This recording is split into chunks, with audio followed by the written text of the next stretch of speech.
எப்போதும் இருக்கின்ற இனிமேலும் வருகின்ற எங்கள் ராஜாவே, உம் நாமம் வாழ்க, உம் அரசு வருக, உம் சித்தம் நிறைவேறுக. உம் நாமம் வாழ்க, உம் அரசு வருக, உம் சித்தம் நிறைவேறுக. ஆராதனை ஆராதனை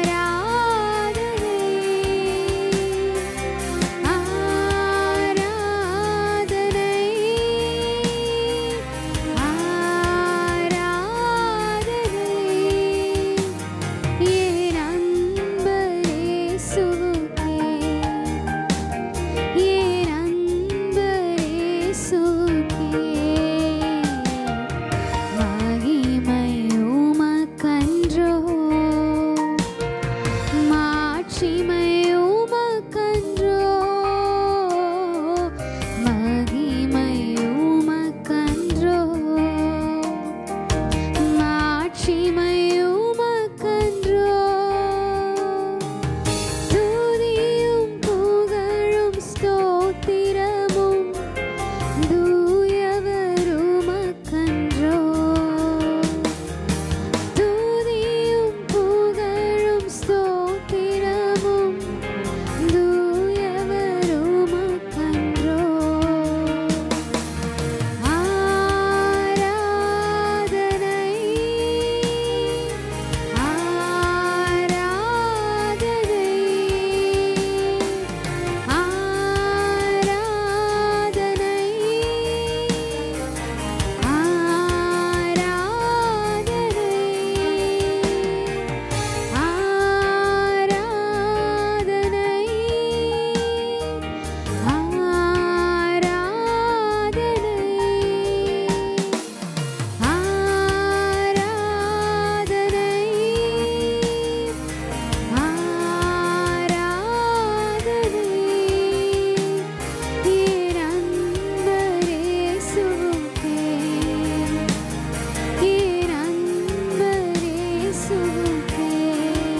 சற்று நேர தியானத்துக்கு என்று தெரிந்து கொண்ட வேத பகுதி சங்கீதங்களின் புத்தகம் 2:12. குமாரன் கோபம் கொள்ளாமலும் நீங்கள் வழியிலே அழியாமலும் இருக்கும்படிக்கு அவரை முத்தம் செய்யுங்கள். கொஞ்ச காலத்திலே அவருடைய கோபம் பற்றி எரியும். அவரை அண்டிக் கொள்கிற யாவரும் பாக்கியவான்கள். கண்களை மூடுவோம், செபிப்போம். சேனைகளின் தேவனாகிய நல்ல கர்த்தாவே, ஆசீர்வதிக்கப்பட்டதான இந்த நல்ல வேளைக்காய் ஸ்தோத்திரம். வார்த்தை உம்முடையதப்பா. வார்த்தையின் மறைப்பொருளை எங்களுக்கு விளம்பித்தாரும். ஜனம் எதிர்பார்ப்போடு வந்திருக்கிறார்கள். ஜனத்தின் மத்தியிலே இடைபெடும் இயேசுவின் நாமத்தில் பிதாவே, ஆமென். கர்த்தரை அண்டிக் கொள்ளுகிறவர்கள் பாக்கியவான்கள் என்ற தலைப்பிலே இந்த நல்ல நாளிலே கர்த்தருடைய வார்த்தையை நாம் கவனிக்க போகிறோம். 2ஆம் சங்கீதம் வேத பண்டிதர்கள் அதற்கு இட்ட பெயர் என்னவென்றால் மேசியாவின் சங்கீதம். இந்த 2ஆம் அதிகாரத்தின் 12ஆம் வசனத்தில் கடைசி பகுதிதான் இன்றைக்குள்ள தேவனுடைய வார்த்தையின் மறைப்பொருள். கர்த்தரை அண்டிக் கொள்ளுகிறவர்கள் பாக்கியவான்கள். பொதுவாக பாக்கியவான்கள் என்று சொன்னால் நம்ம ஊரில் எல்லாரும் என்ன நினைப்பாங்கன்னா, ஒரு வீடு, ஒரு வேலை, நல்ல வசதியான வாழ்வு, நோயற்ற வாழ்வு என்ற ஒரு அனுபவம் உள்ளவர்களை பாக்கியவான்கள், பாக்கியவதிகள் என்று சொல்வது நாம் கேள்விப்பட்டிருக்கிறோம். இந்த நாளிலே அவரை அண்டிக் கொள்ளுகிறவர்கள் பாக்கியவான்கள் என்ற தலைப்பிலே சில காரியங்களை வேதத்தின் அடிப்படையிலே உங்களுக்கு கற்றுக் கொடுத்து உங்களை ஜெபத்தோடு உங்கள் கூடாரங்களுக்கு அனுப்புவதற்கு நான் ஜெபத்தோடு நிற்கிறேன். அதற்கு என்று தெரிந்து கொண்ட வேத வசனம் தான் நாம் ரொம்ப தெளிவாக கற்றுக்கொண்ட, நமக்கு எல்லாருக்கும் தெரிந்த குமாரன் கோபம் கொள்ளாமலும் நீங்கள் வழியிலே அழியாமலும் இருக்கும்படிக்கு அவரை முத்தம் செய்யுங்கள். கொஞ்ச காலத்திலே அவருடைய கோபம் பற்றி எரியும். அவரை ஆண்டிக் கொள்கிற யாவரும் பாக்கியவான்கள் என்ற தலைப்பிலே சில ஆவிக்குரிய சத்தியத்தை இந்த நல்ல நாளிலே நாம் தியானிக்க போகிறோம். எடுத்தவர்கள் வாசிக்கலாம். சங்கீதங்களின் புத்தகம் 32:1. எவனுடைய மீறுதல்கள் மன்னிக்கப்பட்டதோ, எவனுடைய பாவம் மூடப்பட்டதோ அவன் பாக்கியவான். பரிசுத்த வேதாகமத்தை இந்த வசனத்தை வைத்து தியானித்த பொழுது, இந்த வசனத்திலே ஆழமான காரியங்களை உள்ள அதிகமாய் கடந்து சென்ற பொழுது, கர்த்தர் தந்த இந்த பாக்கியவான் யார் என்று நாம் கற்றுக்கொள்ளும் பொழுது, முதலாவது வேதம் நம்மை படிப்பிக்கிறது. எவனுடைய மீறுதல்கள், எவனுடைய பாவம் மூடப்பட்டதோ அவன் பாக்கியவான். ஆமென் சொல்லுங்க. இந்த நல்ல அருமையான நாளிலே பரிசுத்த ஆவியானவர் சொல்லுகிறார், எவனுடைய மீறுதல்கள் மன்னிக்கப்பட்டதோ. வேதம் சொல்லுகிறது, தேவனுடைய சமூகத்திலே நம்முடைய மீறுதல்கள் யாரெல்லாம் அறிக்கை பண்ணுகிறீர்களோ அந்த மீறுதல்கள் மன்னிக்கப்படும் என்று ஆண்டவர் சொல்லுகிறார். எவனுடைய பாவம் மூடப்பட்டதோ அவன் பாக்கியவான். இந்த நல்ல அருமையான நாளிலே சபையாகிய தேவ பிள்ளைகளே, இன்றைக்கு கர்த்தர் நம்மிடத்தில் சொல்லுகிறார், நீங்கள் பாக்கியவானாக மாற வேண்டும் என்றால், நீங்கள் பாக்கியமுள்ளவர்களாக இந்த பூமியிலே வாழ வேண்டும் என்றால், பாக்கியமுள்ள ஒரு கிறிஸ்தவ வாழ்க்கை வாழ வேண்டும் என்றால் நம்முடைய மீறுதல்கள் மன்னிக்கப்பட்டிருக்க வேண்டும். இரண்டாவது, நம்முடைய பாவம் மூடப்பட்டிருக்க வேண்டும். பாவத்திலிருந்து நாம் ஒரு விடுதலை பெற்றிருக்கிறவர்களாக மாற வேண்டும். அப்படிப்பட்டவர்களை கர்த்தர் சொல்லுகிறார், நீங்கள் பாக்கியவான்கள் என்று ஆவியானவர் திருவுள்ளம் பற்றி இருக்கிறார். ஆதலால் சபையே, நம்முடைய மீறுதல்கள் மன்னிக்கப்பட்டிருக்கிறதா? நம்முடைய பாவம் மூடப்பட்டிருக்கிறதா? அப்படிப்பட்ட தேவ பிள்ளைகளுக்கு கர்த்தர் அருளும் ஈவு என்னவென்றால், நம்மை பாக்கியவான் என்று அவர் சொல்லுகிறார். இரண்டாவதாக 40ஆம் சங்கீதத்தின் 4ஆம் வசனத்தை வாசிக்கும் பொழுது, அவரை அண்டிக் கொள்கிறவர்கள் பாக்கியவான் என்று சொல்லும் பொழுது, இரண்டாவது பரிசுத்த ஆவியானவர் நமக்கு கற்றுக் கொடுக்கிறதை நாம் தியானிக்க போகிறோம். வாசிக்கலாம். 40:4. அகங்காரிகளையும் பொய்யை சார்ந்திருக்கிறவர்களையும் நோக்காமல் கர்த்தரையே நம்பிக்கையாய் வைக்கிற மனுஷன். கரங்களை தட்டி கர்த்தருக்கு ஸ்தோத்திரம். இரண்டாவது, கர்த்தரை அண்டிக் கொள்ளுகிறவர்கள் பாக்கியவான் என்று எழுதும் பொழுது கர்த்தர் சொல்லுகிறார், அவரை அண்டிக் கொள்ளுகிறவர்கள் பாக்கியவான்கள். ஆமென் சொல்லுங்க. அவரை பிடித்து கொள்ளுகிறவர், அவரோடு வாசம் பண்ணுகிறவர்கள் பாக்கியவான்களாம். அதில் அந்த சங்கீதத்தின் முகவரை சொல்லுகிறது, 2 பேரை அதில் மென்ஷன் பண்ணுகிறது. அந்த வசனத்தை மறுபடியும் வாசிக்கலாம். அகங்காரிகளையும் பொய்யை சார்ந்திருக்கிறவர்களையும் நோக்காமல் கர்த்தரையே தன் நம்பிக்கையாக வைக்கிற மனுஷன். கரங்களை தட்டி ஸ்தோத்திரம். அல்லேலூயா. இந்த நல்ல அருமையான நாளிலே கர்த்தரை அண்டிக் கொள்ளுகிற, கர்த்தர் தான் எனக்கு எல்லாமானவர் என்று நாம் கர்த்தருடைய பாதத்தில் அவரையே சார்ந்து வாழும் பொழுது, அப்படிப்பட்டவர்களை பரிசுத்த ஆவியானவர் சொல்லுகிறார், அவர்கள் பாக்கியவான்கள். ஆமென் சொல்லுங்க. இந்த நல்ல காலையிலே பரிசுத்த ஆவியானவர் சபையோடு, விசுவாச குடும்பங்களோடு நீங்கள் அவரை அண்டிதான் வாழ்கிறீர்களா? அவரே எனக்கு எல்லாமானவர் என்று நீங்கள் வாழ்கிறீர்களா? அப்படி நீங்கள் அவரை அண்டி வாழ்ந்தீர்கள் என்று சொன்னால் நீங்கள் பாக்கியவான்கள் என்று பரிசுத்த தேவன் இந்த நல்ல காலையிலே சபையை படிப்பிக்கிறார். ஆதலால் அவரை அண்டி வாழ்கிற ஒரு அனுபவம் நமக்கு உண்டானால் நாம் பாக்கியவான்கள் என்று ஆவியானவர் இந்த நல்ல காலையிலே திருவுள்ளம் பற்றுகிறார். அல்லேலூயா. வாசிக்கலாமே. சங்கீதம் 41:1. சிறுமைப்பட்டவன் மேல் சிந்தையுள்ளவன் பாக்கியவான். ஆமென் சொல்லுங்க. இந்த நல்ல காலையிலே நல்ல கவனிங்க, எல்லாரும் கவனிங்க.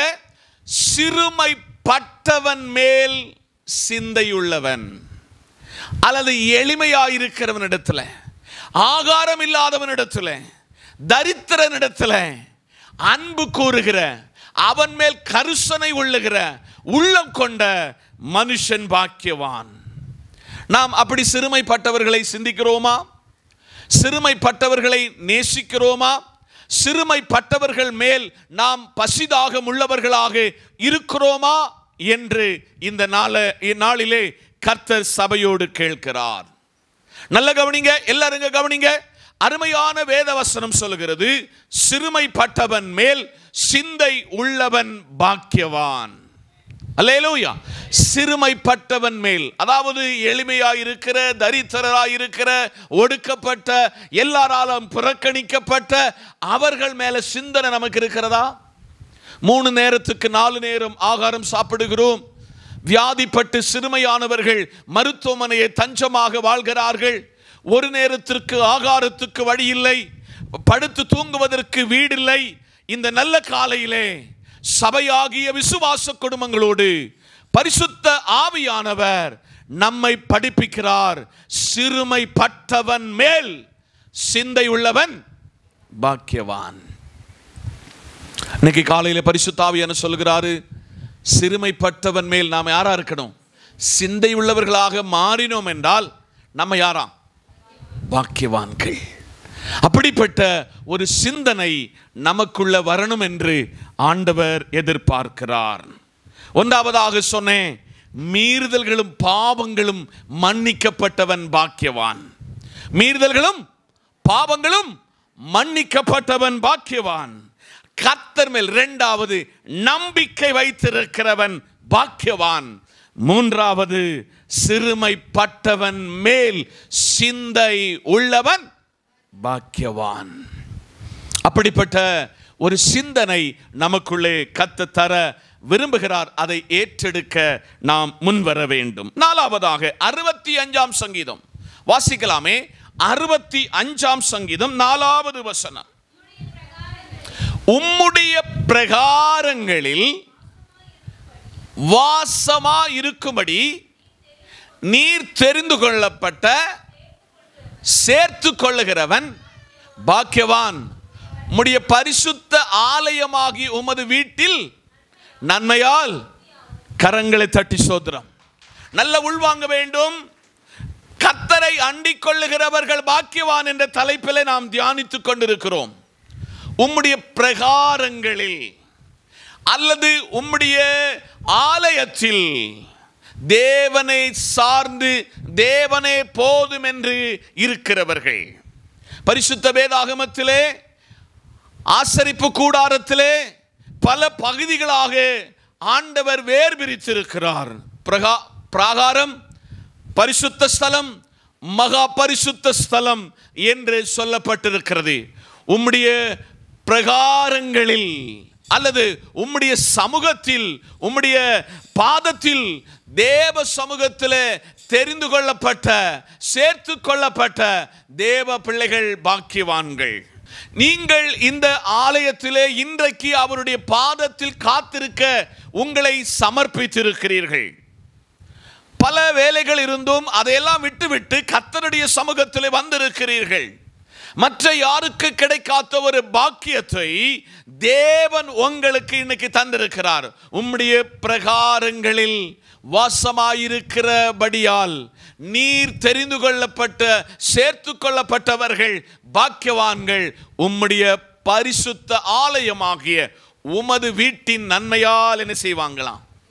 திருப்தி ஆவார்கள். இன்னைக்கு நம்முடைய வீட்டில் எவ்வளவோ வேலை செய்கிறோம், எவ்வளவோ ஓடுகிறோம், ஆனால் வீட்டில் நிம்மதி இல்லை, வீட்டில் சமாதானம் இல்லை. எது எடுத்தாலும் தோல்வி மேல் தோல்வி, கஷ்டம், நெருக்கம், உபத்திரவம். சில நேரங்களில் எல்லாரையும் வியாதி தாக்குகிறது. படுத்து நிம்மதியாய் தூங்குவதற்கான எந்த முகாந்திரம் இல்லை. வரவுக்கு மேல செலவு. ஆனால் வேதம் சொல்லுகிறது, என்னுடைய அண்டையில், என்னுடைய பிரகாரங்களில் என்ன மாத்திரம் தெரிந்து கொள்ளப்பட்டு என்னோடு நடக்கிற தேவ பிள்ளையே, நீ பாக்கியவானாக இருப்பாய் என்று கர்த்தர் நம்மேல் திருவுள்ளம் பற்றுகிறார். ஆமென் சொல்லுங்க. இன்னைக்கு நீங்கள் பாக்கியவான்களாக மாற்றப்பட்டிருக்கிறீர்கள். நீங்கள் பாக்கியவானுடைய அனுபவம் உள்ளவர்களாக மாற்றப்பட வேண்டும் என்று கர்த்தர் உங்களில் என்னில் விரும்புகிறார். ஆமென் சொல்லுங்க. வாசிக்கலாம். சங்கீதம் 89 அதனுடைய 15வது வசனத்தை நாம் வாசிக்க கேட்போமே.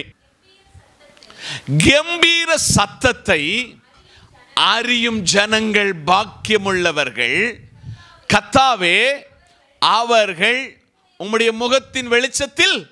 கரங்களை தட்டி கர்த்தருக்கு ஸ்தோத்திரம். நம்ம ஒரு அல்லேலியா சொன்னா நம்ம எவ்வளவு கம்பீரமா இருக்கிறோம், அந்த ஆராதனையில் எவ்வளவு ஈடுபாடு இருக்கிறோம்னு சொல்லி ஒரு அல்லேலியா சொல்ல தெரியும். அல்லேலூயா.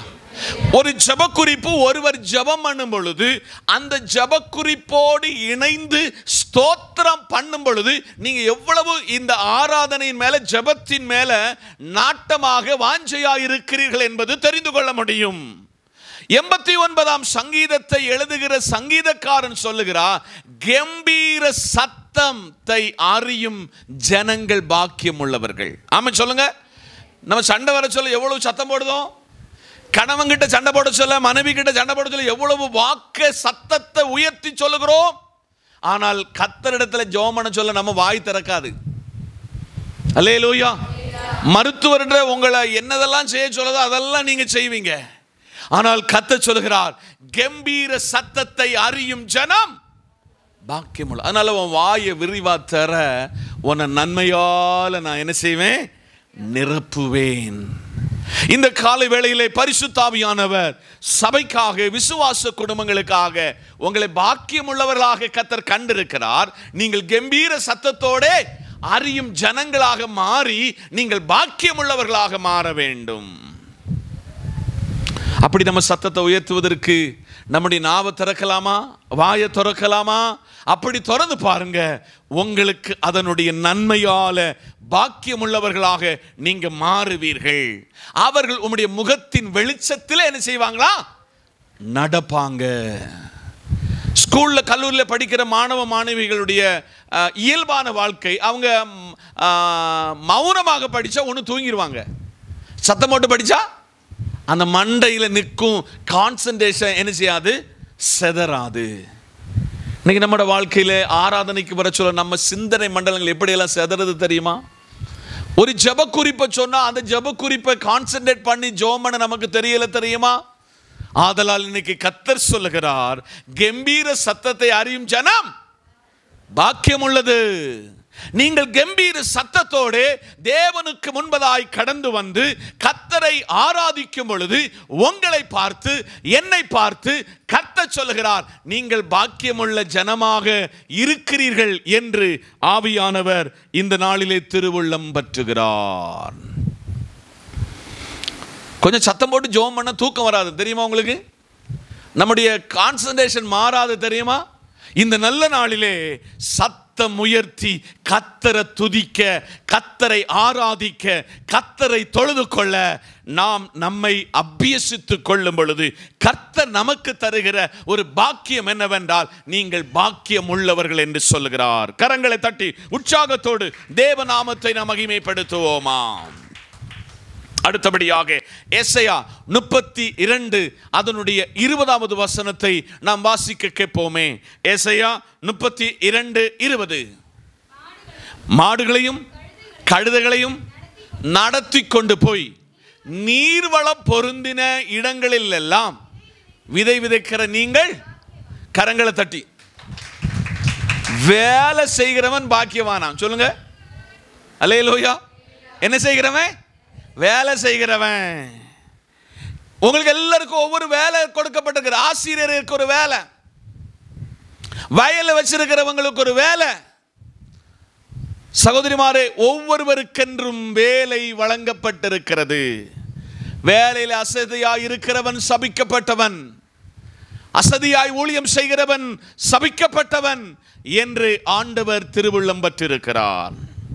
உழைக்கிறவன் பட்சத்தில் என் தேவனாகிய கர்த்தர் தெரியுமா உங்களுக்கு? சோம்பேறிய கூட அவர் நடப்பதில்லை. சோம்பேறிய எங்கே எக்ஸாம்பிள் அவர் காட்டுவது இல்லை. அவர் சொல்லுகிறார், நீ எறும்பினிடத்திலே போய் புத்தியை கற்றுக்கொள். அதுக்கு தலைவன் இல்லை, அதுக்கு ராஜாவில்லை, அதற்கு மந்திரி இல்லை, அதுக்கு ஒண்ணுமில்லை. ஆனால் தன்னுடைய ஆகாரத்தை மழை காலத்துக்கு முன்பதாக தன் ஆகாரத்தை அது சொருபித்து தன்னுடைய வாசஸ்தலங்களில் வைத்துக் கொள்ளுகிறது. இந்த அருமையான நாளிலே சபை நல்ல உள்வாங்கி இந்த வசனத்தை தியானிங்க.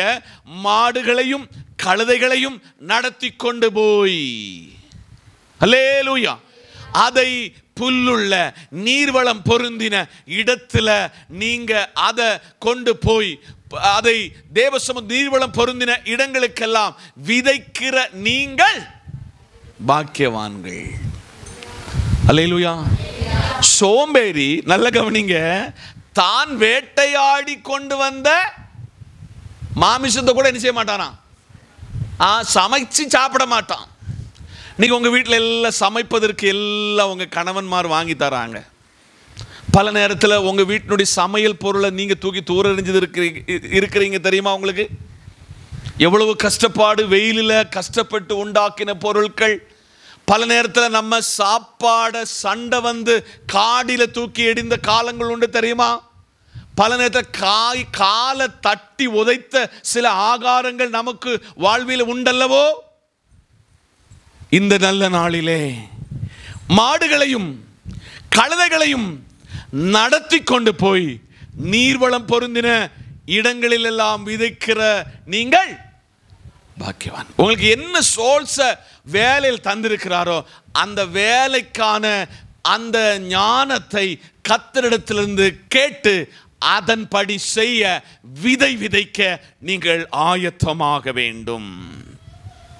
அப்படி நீங்கள் விதை விதைக்கும் பொழுது உழைப்பில உங்க ஒரு பங்கு வரும் பொழுது உங்கள் வேலையில உழைப்பில வருகிற ஒரு ஆசீர்வாதம் உங்களையும் உங்க குடும்பத்தையும் சார்ந்தவைகளாக இருக்கும். எத்தனை பேர் அப்படி தங்கள் வாழ்க்கையில இப்படி செய்கிறீங்க? ஆனால் வாழ்வில் எங்கெடுத்தாலும் தோல்வி, ஒன்றுமில்லை, வளர்ச்சி இல்லை. ஆண்டவர் சொல்லுகிறாரு, மாடுகளை கழுதைகளை என்ன செய்யணுமா? நடத்தி கொண்டு போய் நீர்வளம் பொருந்தின இடங்களில் நீங்க என்ன செய்யணுமா? விதைக்கணும்.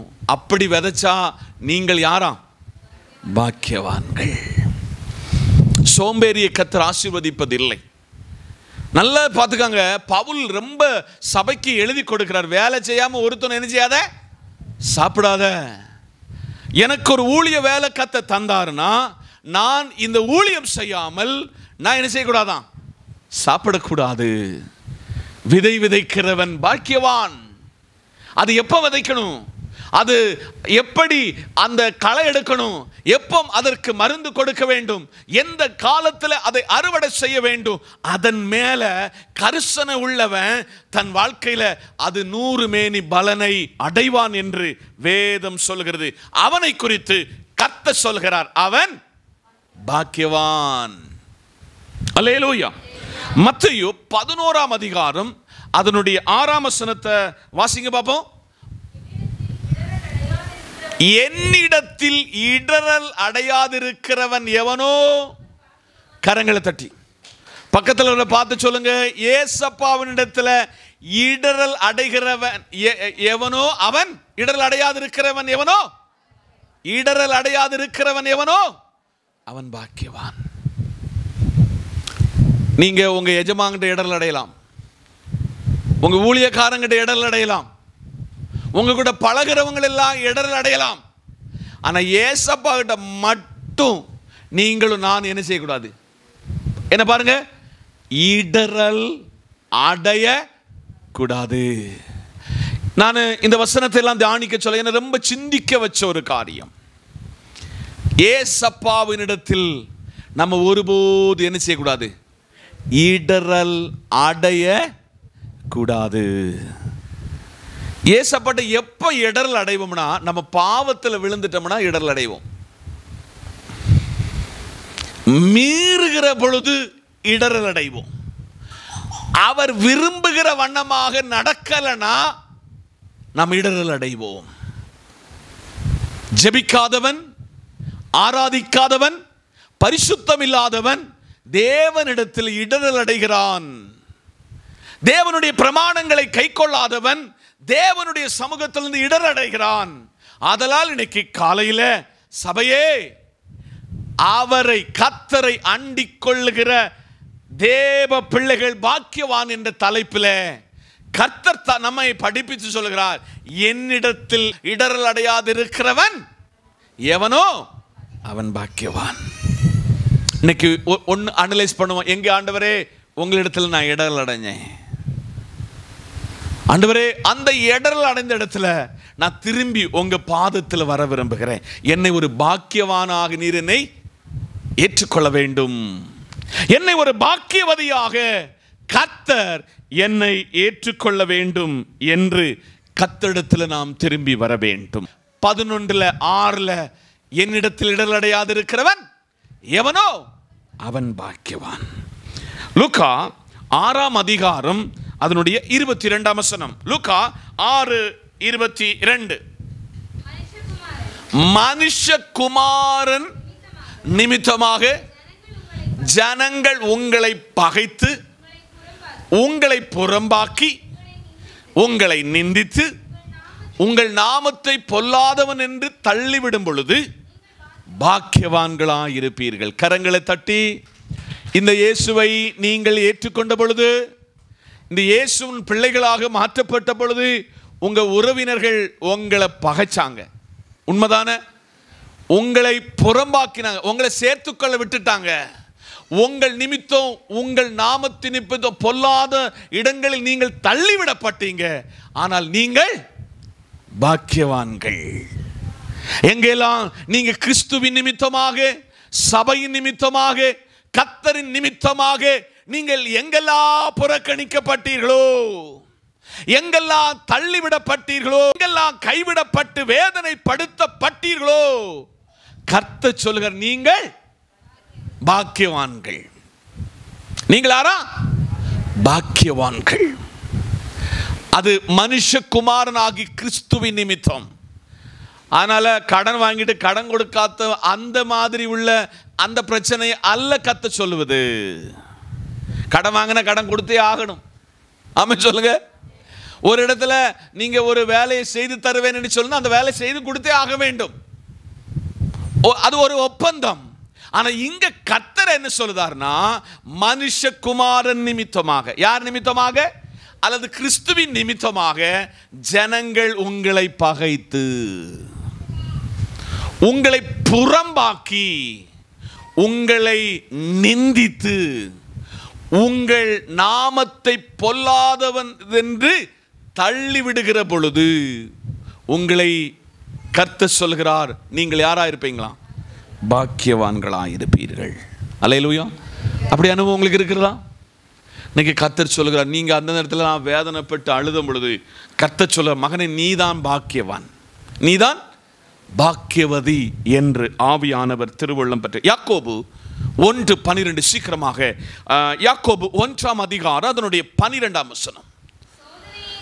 சோதனையை சகிக்கிற மனுஷன் பாக்கியவான், அவன் உத்தமன் என்று விளங்கின பின்பு கர்த்தர் தம்மிடத்தில் அன்பு கூறுகிறவர்களுக்கு வாக்குத்தத்தம் பண்ணின ஜீவ கிரீடத்தை, கரங்களை தட்டி, கர்த்தரை அண்டிக் கொள்ளுகிறவன் யார்? பாக்கியவான். இன்னைக்கு காலையிலே பரிசுத்த ஆவியானவர் சபையை படிப்பிக்கிறார். சோதனையை சகிக்கிற மனுஷன். இன்னைக்கு நமக்கு சோதனையை மட்டும் என்ன செய்யக்கூடாது, 3 நேரத்துக்கு சாப்பாடு வரணும், நம்ம கேட்கறதெல்லாம் நம்ம வீட்டுக்கு வரணும், நம்ம சுகமா வாழணும், நல்ல ஆரோக்கியமா வாழணும், ஞாயிற்றுக்கிழமை ஆராதனைக்கு போகணும், அந்த வாரம் முழுவதும் மகிழ்ச்சியாய் சந்தோஷமா இருக்கணும். எல்லாரும் விரும்புகிறீங்க. சந்தோஷம் வேண்டான்னு இல்லை, ஆனா சோதனை வரும். இயேசுவே சோதிக்கப்பட்டார், இயேசுவே வனாந்தரத்துக்கு கொண்டு போகப்பட்டார். ஆனால் அவர் அந்த சோதனையெல்லாம் சகிச்சு அவர் வெற்றி வீரனாக வெளியே வந்த பொழுது சாத்தானை மேற்கொண்டார். ஆமென் சொல்லுங்க. இந்த நல்ல அருமையான நாளிலே சபையை பார்த்து கர்த்தர் சொல்லுகிறார், நீங்க சோதனை என்ன செய்யணும்? சகிக்கணும். வேதனை வரும். அடிக்கடி ஒரு சிஸ்டர் சொல்லுவாங்க, தலை இருக்கிறது வரை தலை சுத்தும். உங்க சரீரம் என்னைக்கு வரை இருக்கிறதோ அந்த சரீரத்துக்கு தக்கன பலவீனம், வியாதி, நெருக்கம், கஷ்டம், கண்ணீர், உபத்திரவம், இழப்புகள் அநேகம் வந்தாலும் அதை சகிக்கக்கூடிய மனுஷனை கர்த்தர் சொல்கிறார் பாக்கியவான்கள். ஆமென் சொல்லுங்க. இன்னைக்கு அநேகரை நான் பார்த்துருக்கிறேன். இந்த சர்ச்சில் போனா ஒரு சமாதானம் கிடைக்குமா? அங்க கொஞ்ச நாள் போவாங்க, அங்க சமாதானம் கிடைக்காது. மறுபடி பார்த்தா அந்த ஆளு வேறொரு சபையில் இருப்பாரு. இப்படி என்னுடைய அனுபவத்தில் அநேகர் சொல்ல முடியும். இன்றைக்கு வர சபைகளை மாறிக்கொண்டே வாழ்கிற வாழ்க்கை அநேகருக்கு காணப்படுகிறது. நீங்கள் போகிற இடத்துல உண்மையாக கர்த்தரை கூப்பிட்டா உங்க இடத்துல அவர் வருவாருன்னு. ஆமென் சொல்லுங்க.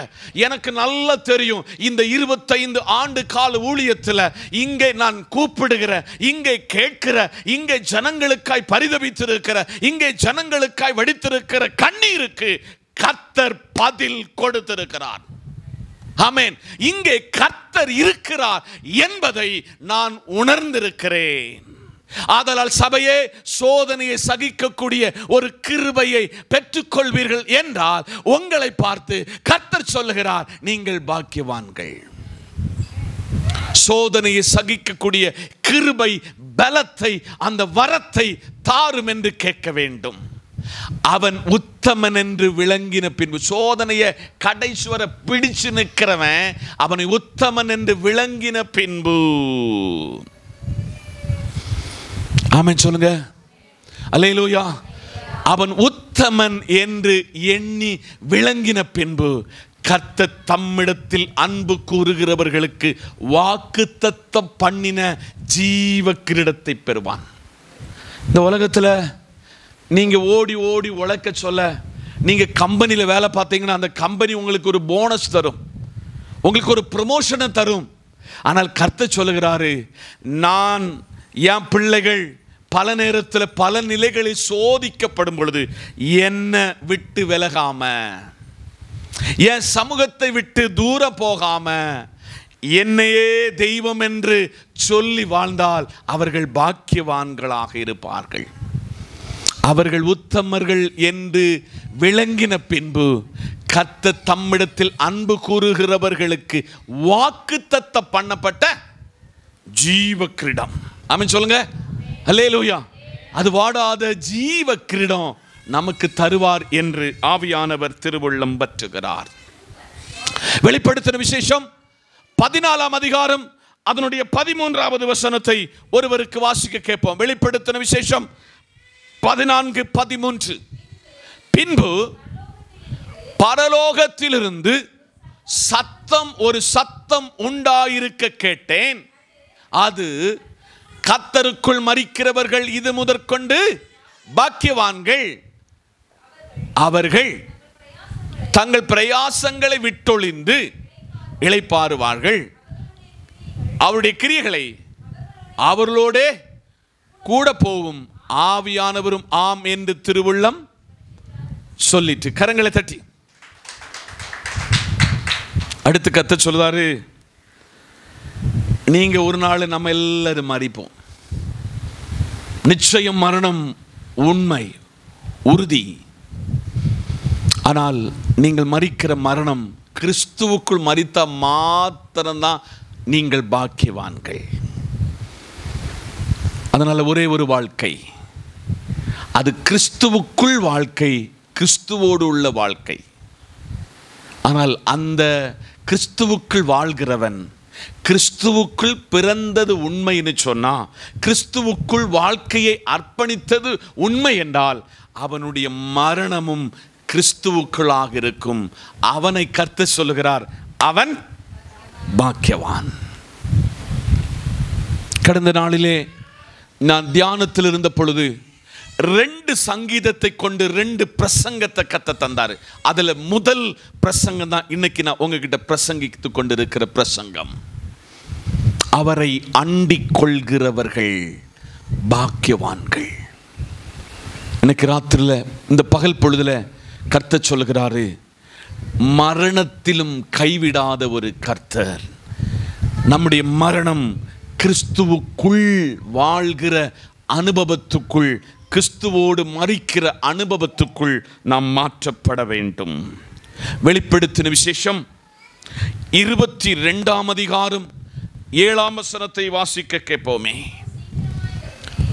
இதோ சீக்கிரமாய் வருகிறேன், இந்த புஸ்தகத்தில் உள்ள தீர்க்க தரிசன வசனங்களை கைக்கொள்ளுகிறவன் கரங்களை தட்டி. வெளிப்படுத்தின விசேஷம் 22:7 உங்களுக்கு கடைசியா சொல்லி உங்களுடைய இடத்திலிருந்து நான் இன்னைக்கு விடைபெறுகிறேன். அந்த வசனத்தை எல்லாரும் எடுத்துக்கொள்ளுங்க. அந்த வசனத்தினுடைய மறைப்பொருள் இப்போ நம்ம கவனிக்க போகிறோம். திருப்பி அந்த வசனத்தை வாசிக்கலாம். எல்லாரும் எடுத்துட்டீங்கன்னா வாசிக்கலாம். இதோ சீக்கிரமாய் வருகிறேன். ஏசப்பா சீக்கிரம் வரப்போகிறாரு. 66 புத்தகங்கள். எத்தனை புத்தகம்? 66 புத்தகம். 39 27 1189 அதிகாரங்கள் கொண்ட இந்த தீர்க்க தரிசன புஸ்தகம். ஆமென் சொல்லுங்க. என்ன புஸ்தகம்? இந்த தீர்க்க தரிசன புஸ்தகம். இந்த தீர்க்க தரிசனத்தில் சொல்லப்பட்ட வசனங்களை கை கொள்ளுகிறவன் தான் பாக்கியவான். இந்த தீர்க்க தரிசன புஸ்தகத்தை கேட்கலாம், வாசிக்கலாம், தியானிக்கலாம். ஆனால் இந்த 3 விட பிரதானமானது கை கொள்ளுகிறவன் மாத்திரம் பாக்கியவான். பல நேரத்தில் உங்களோடு தத்ரூபமாக உங்க முகத்தை ஃபோக்கஸ் பண்ணி கர்த்தர் உங்ககிட்ட பேசியும் நீங்கள் கை கொள்ளவில்லை தெரியுமா? இந்த வசனம் உங்களுக்காக ஆண்டவர் ஆயத்தப்படுத்தி உங்க கையில கொடுத்தும் அதை நீங்க கை கொள்ளவில்லை அல்லவா? பரிசுத்த ஆவியானவர் சொல்லுகிறார், இதோ நான் சீக்கிரமாய் வரப்போகிறேன். இந்த புஸ்தகத்தில் உள்ள தீர்க்க தரிசனங்கள். அப்போ இந்த புஸ்தகத்தில் இல்லாத தீர்க்க தரிசனம் இருக்குன்னு அர்த்தம். மனுஷன் சுயமாய் தீர்க்க தரிசனம் உரைக்கிற தீர்க்க தரிசனங்களும் இருக்கிறது. தன்னுடைய சுயமான லாபத்துக்காக, தன்னுடைய பெயர் பிரஸ்தாபத்திற்காக தீர்க்க தரிசனம் உரைக்கிற தீர்க்க தரிசனங்களும் உண்டு. ஆனால் இந்த புஸ்தகத்தில், எந்த புஸ்தகத்தில்? 1189 அதிகாரங்களை கொண்ட 66 புத்தகங்களை கொண்ட இந்த புத்தகத்தின் தீர்க்க தரிசனத்தை கை கொள்ளுகிறவன் பாக்கியவான். எனக்கு கர்த்தர் உங்களோடு கூட என்னோடு கூட ஒரு ஆழமான சத்தியத்தை உங்களுக்கும் எனக்கு சொல்லிக் கொடுத்திருக்கிறார். ஆமென் சொல்லுங்க. வந்த உங்கள் வாழ்க்கைக்கு ஒரு பெரிய பாக்கியவான்களாக உங்களை இந்த தேவாலயத்திலிருந்து கர்த்தர் சொல்லி அனுப்புகிறார். பக்கத்தில் ஒரு பார்த்து சொல்லுங்க, கர்த்தரை அண்டிக் கொள்ளுகிறவர்கள், கர்த்தரை அண்டிக் கொள்ளுகிறவர்கள் பாக்கியவான்கள். ஏகദേശம் 12 காரியம் உங்களுக்கு சொல்லி இருக்கிறேன். எத்தனை? 12 காரியம். நம்பர் 1, எவனுடைய மீறுதல்கள், எவனுடைய பாவங்கள் மன்னிக்கப்பட்டதோ மூடப்பட்டதோ அவன் பாக்கியம். இன்னைக்கு ஒன்று அனலைஸ் பண்ணும். என் பாவம் மன்னிக்கப்பட்டிருக்கிறதா? என் மீறுதல்கள் மன்னிக்கப்பட்டிருக்கிறதா? இயேசு சிலுவையிலே மரித்தது உண்மை. ஆனால் சிலுவையிலே மரித்தது உண்மைன்னு சொன்னா உங்க பாவங்களை அறிக்கை செய்யாம, உங்களுடைய பாவங்களை அக்கிரமங்களை விட்டு விடாம அவர் மரித்ததில் எந்த பிரயோஜனம் இல்லை. அதை அறிக்கை செய்கிறவன் தான் தேவ சமூகத்தில் இரக்கம் பெறுவான். கர்த்தர் மேல் 2வது நம்பிக்கை வைக்கிறவன். இன்னைக்கு உலகத்தில் எங்கெல்லாமோ நம்ம நம்பிக்கை வச்சிருக்கிறோம். அநேக வாலிப பிள்ளைகள் பல இடத்துல நம்பிக்கை வச்சு ஏமாந்து போனாங்க. அநேகரை நம்பிக்கை வச்சு தங்கள் வாழ்க்கையில ஒன்றுமில்லாமல் போய்விட்டார்கள். இன்னைக்கு கர்த்தர் சொல்கிறார், கர்த்தர் மேல் நம்பிக்கை வைக்கிறவன் தான் பாக்கியவான். 3வதாக, சிறுமைப்பட்டவன் மேல சிந்தை யாருக்கு இருக்கிறதோ அவன் தான் பாக்கியவான். அல்லேலூயா. உம்முடைய பிரகாரங்களில் வாசமாயிருக்கிறவர்கள் பாக்கியவான்கள். ஆமென் சொல்லுங்க. அவருடைய பிரகாரங்களில், அதை விட்டு அவுட் ஆஃப் கவரேஜுக்கு போயிடாதங்க. அவருடைய பிரகாரங்களில் வாசம் பண்ணுகிறவர்கள் பாக்கியவான்கள். அஞ்சாவது, கம்பீர சத்தத்தோடு அவரை அண்டிக் கொண்ட ஜனம் பாக்கியம் உள்ளது. 6, கட்டளைகளின்படி. ஒன்னு கூடி வாசிச்சிருங்க. 112 சங்கீதம் 1 வசனம். அல்லேலூயா. கர்த்தருக்கு பயந்து அவருடைய கட்டளைகளில் மிகவும் பிரியமாயிருக்கிற மனுஷன் அவருடைய கட்டளைய மீறாம அவருடைய கட்டளைகளையும் கற்பனைகளையும் கை கொண்டால் பாக்கியவான்கள். 7, விதைக்கிறவன், சொல்லுங்க, விதைக்கிறவன் பாக்கியவான். 8, என்னிடத்தில் இடறல் அடையாதவன் பாக்கியவான். 9, மனுஷரால் நிந்திக்கப்படுகிற நீங்கள் பாக்கியவான்கள். கர்த்தராய் இருக்கிற இயேசு கிறிஸ்துவின் நிமித்தமாக மனுஷரால் நிந்திக்கப்படுகிறவர்கள் பாக்கியவான்கள். 11, அல்லேலூயா, சோதனையை சகிக்கிறவன் பாக்கியவான். சோதனை சகிக்கிறவன் பாக்கியவான். 12, கர்த்தருக்குள் மரிக்கிறவர்கள் பாக்கியவான்கள். 12, இந்த தீர்க்க தரிசன வசனத்தை கை கொள்ளுகிறவன் பாக்கியவான். அதனால சொத்து இருக்கு நான் பாக்கியவான்னு சொல்லி நீங்க இன்னைக்கு வரை சொல்லியிருந்தீங்கன்னா இன்னைக்கு அதுக்கு விடை சொல்லுங்கள். சொத்தை விட, சுகத்தை விட என் அப்பனாகிய மேசியா என்னும் இரட்சகர் நமக்கு ஒரு பெரிய பாக்கியம் உள்ள தெய்வம். அவர் நம்மை பாக்கியம் உள்ளவனாக மாற்ற வேதத்தின் மறைப்பொருளை நமக்கு வெளிப்படுத்தி இருக்கிறார். இந்த வார்த்தையினால் பரிசுத்தாவியானவர் உங்களை ஆசீர்வதித்து கனப்படுத்தி அழகு பார்க்கட்டும் என்று மனமாற வாழ்த்தி உங்களுக்காக நான் ஜெபிக்க போகிறேன். சர்வ வல்லமையுள்ள நல்ல பிதாவே, உம்முடைய குமாரனும் எங்கள் கர்த்தருமாயிருக்கிற இயேசுவின் நாமத்தில் நாங்கள் வருகிறோம். கர்த்தரை அண்டிக் கொள்ளுகிறவர்கள் பாக்கியவான்கள் என்ற மகா பெரிய ரகசியத்தை பரிசுத்தாவியானவர் எங்களுக்கு வெளிப்படுத்தி தந்ததற்காய் ஸ்தோத்திரம். இந்த வார்த்தையின்படி எங்களை முழுமையாக முற்றிலுமாக சமர்ப்பிக்கிறோம். இப்பொழுது பிரிகிறோம். நேசக்கரம் எங்களோடு இருக்கட்டும். இயேசுவின் நாமத்தில் பிதாவே, ஆமென். நம்முடைய கர்த்தரும் இரட்சகரும் மீட்பருமாயிருக்கிற இயேசு கிறிஸ்துவின் கிருபை, பிதாவின் அன்பு, பரிசுத்தாவின் ஐக்கியமும் நாம் அனைவரோடும், நாம் கேட்ட எல்லா தேவ வார்த்தையோடும் சகல பரிசுத்தவான்களோடும் தேவ கிருபை என்று நிலைத்திருப்பதாக. ஆமென். சேர்ந்து சொல்லுங்க. என் ஆத்துமாவே கர்த்தரை ஸ்தோத்திரி, என் முழுமே பரிசுத்த நாமத்தை ஸ்தோத்திரி. என் ஆத்துமாவை கர்த்தரை ஸ்தோத்திரி, கர்த்தர் செய்த சகல உபகாரங்களையும் மறவாதே. ஆமென். நமக்கு ஜெயந்த கர்த்தருக்கு நன்றி சொல்ல. அல்லேலூயா, அல்லேலூயா, அல்லேலூயா.